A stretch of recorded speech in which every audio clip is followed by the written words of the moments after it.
दरअसल आज मुस्लिम एजेंडा जो हम लोगों ने तैयार किया है, ऑल इंडिया तंजीम उलमाए इस्लाम ने तकरीबन 1 महीना पहले जब चुनाव का ऐलान हुआ तब मुस्लिम मुशावरती कमेटी बनाई थी और मुस्लिम मुशावरती कमेटी ने उत्तर प्रदेश के मुख्तलिफ़ अज़ला के उलमा और दानिश्वरों से बात करने के बाद ये मुस्लिम एजेंडा तैयार किया है।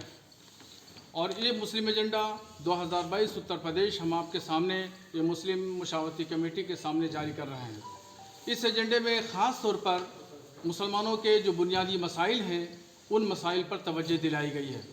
और ये एजेंडा हमने तमाम पॉलिटिकल पार्टियों के जो अध्यक्ष हैं उनमें कांग्रेस के अध्यक्ष हैं मोहतरमा सोनिया गांधी, भारतीय जनता पार्टी के अध्यक्ष हैं श्री JP नड्डा और समाजवादी पार्टी के हैं श्री अखिलेश यादव, बहुजन समाज पार्टी की अध्यक्षता है मोहतरमा मायावती जी। तो इन तमाम लोगों को, तमाम ज़िम्मेदारान को ये मुस्लिम एजेंडा हमने मेल के ज़रिए और डाक के ज़रिए, रजिस्टर डाक के ज़रिए हमने भेजा है। और हमने ये मांग की है कि मुसलमानों के जो मसाइल हैं, बुनियादी मसाइल, इक़्तिसादी, माशी, तालीमी और समाजी, ये बुनियादी मसाइल हैं। इन बुनियादी मसाइल पर बात की जाना चाहिए और इन बुनियादी मसाइल को अगर हल करने के लिए कोई भी पॉलिटिकल पार्टी तैयार है, अगर वो हल करने का वादा करती है, यकीन दहानी करती है, तो फिर मुस्लिम समाज उस पार्टी को सपोर्ट देने के लिए और वोट देने के लिए, अपनी हिमायत देने के लिए तैयार है। बुनियादी मसाइल क्या हैं, उन पर मैं मुख्तसर से रोशनी आपको ये डालूँ कि 1947 में मुल्क आज़ाद हुआ।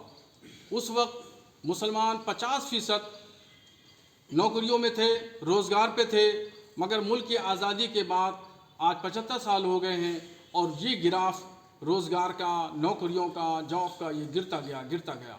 आज पोजीशन ये है कि पूरे उत्तर प्रदेश में मुसलमान सिर्फ़ और सिर्फ 2% नौकरियों में हैं।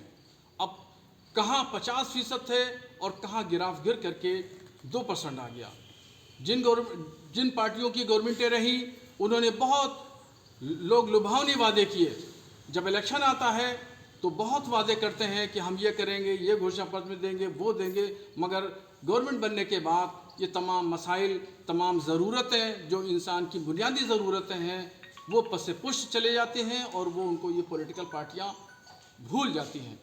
तो आज हम मुस्लिम एजेंडे के ज़रिए मांग करते हैं कि मुसलमानों के तालीमी मामलात, इक़्तिसादी मामलात, फाइनेंशियल मामलात और समाजी मामलात को दुरुस्त किया जाए और उनको बेहतर से बेहतर धारा में लेकर के आया जाए। और जहाँ पर 27% पिछड़ों में जो रिजर्वेशन है उसमें मुसलमानों को 5% रिजर्वेशन दिया जाए। अगर रिजर्वेशन दे दिया जाता है, चूँकि मुसलमान आर्थिक एतबार से, तालीमी एतबार से, समाजी एतबार से कमज़ोर है, इस वजह से हम मुतालबा करते हैं कि मुसलमानों को रिजर्वेशन दिया जाए ताकि उनकी तकदीर और तदबीर जो है वो संवर सके। पिछली गवर्नमेंटों ने खुद माना है कि मुसलमान दलितों से भी ज़्यादा पिछड़ा है। जब मुसलमान की हुकूमत यानी जितनी भी हुकूमत है वो मानती है कि मुसलमान दलितों से जब पिछड़ा है तो उनके उत्थान के लिए, उनकी तरक्की के लिए, उनके डेवलपमेंट के लिए काम होना चाहिए। और जो वादे गवर्नमेंट पॉलिटिकल पार्टियां करती हैं उन वादों को पूरा किया जाना चाहिए। आज हम मुस्लिम एजेंडे के माध्यम से यही हम मांग करते हैं कि जो मुसलमानों की बुनियादी मसाइल हैं उन मसाइल को हल किया जाए। अगर कोई भी पार्टी, जिन पार्टियों को हमने ये एजेंडा भेजा है, अगर ये तमाम पार्टियों में से कोई भी पार्टी अलग ऐलान ये वादा करती है कि हमारी गवर्नमेंट बनेगी तो हम मुसलमानों के तालीमी एतबार से, इक़्तिसादी एतबार से, माशी मैदान में, समाजी मैदान में, हर एतबार से हम जो है वो कोऑपरेट करेंगे और उनके उत्थान के लिए काम करेंगे। तो फिर मैं ऐलान करूंगा कि तमाम उत्तर प्रदेश के मुसलमान उस पार्टी को सपोर्ट करेगा और जा करके हम उसकी हिमायत में रैलियाँ करेंगे, तकरीरें करें। और हमारी अपनी जो तंजीम उलमाए इस्लाम की पूरी टीम है उसके सपोर्ट के लिए पूरी टीम खड़ी होगी। अभी कोई विचार किया है किसी को समर्थन देने का? नहीं, अभी किसी को समर्थन देने का कोई विचार नहीं किया है। आज हमने ये एजेंडा भेजा है और हम आपके मीडिया के माध्यम से हम पूरी इस एजेंडे को पब्लिश कर रहे हैं। मुस्लिम एजेंडे पे जो हमसे वादा करेगा हम उसकी हिमायत करेंगे। ठीक